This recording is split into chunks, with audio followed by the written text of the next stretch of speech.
Hello watch friends, this is Heuer Carrera 1153N. It's an automatic chronograph, one of the first ever made. This one dates to sometime in early-ish 1969. I'm never really sure of the serial numbers, but it certainly has the Calibre 11 movement as opposed to any of the later variants, which kind of took over in the late 69, early 70 era. It's a fairly well preserved watch. The N supposedly stands for black, for noir or black dial, but it clearly isn't black, it's blue. But it's a really nice layout of dial and very clear and everything else.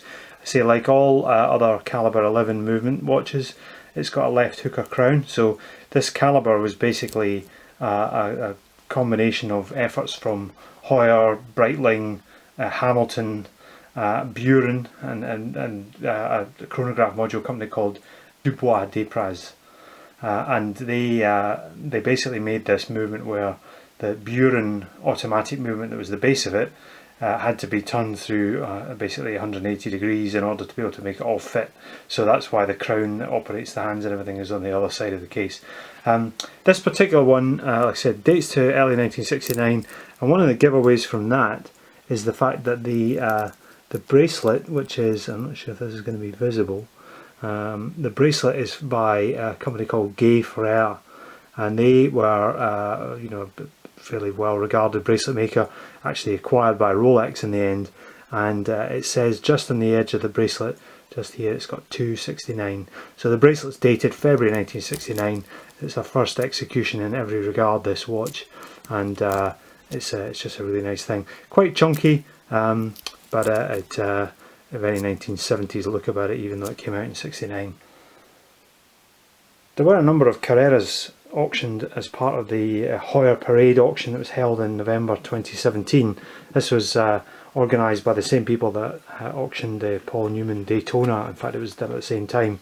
And in fact, I went to the preview of the Heuer Parade, and they were also previewing the same auction which the Daytona was in, so we got to see it up close. But this one was basically a couple of very well-regarded Heuer collectors were putting some of the good stuff up for sale, and this one here was an Abercrombie and Fitch Carrera. So it's exactly the same layout and everything else, apart from the fact that it says Abercrombie and Fitch on the dial, and it is about 200 serial number difference to mine. Same sort of bracelet and everything else, but sadly this one auctioned for about $30,000. I don't think mine will get anything like that if ever I come to sell it, but it at least shows you the high watermark for these. So let's take a closer look at the dial on this one. There's a few telltales in the early models here, like it's got tacky at 3 o'clock rather than towards the top of the dial. The hands and everything have changed over the various executions, but one of the telltales in terms of the age of it is that the date set, which goes over at midnight, is instantaneous. So if we just wind it forward, you can see it just clicks over and it's like immediate. That was one of those things that changed as the watch evolved, because they found it wasn't all that reliable. Also the quick set that you can do is really fast as well, so you don't need to wind it all the way back to 9 o'clock. Basically, it's if you just take it to 11 and then go forward again, it will move the date again forward one jump. So anyway, hope you enjoyed this. Please keep subscribing, and we'll see you again soon. Bye.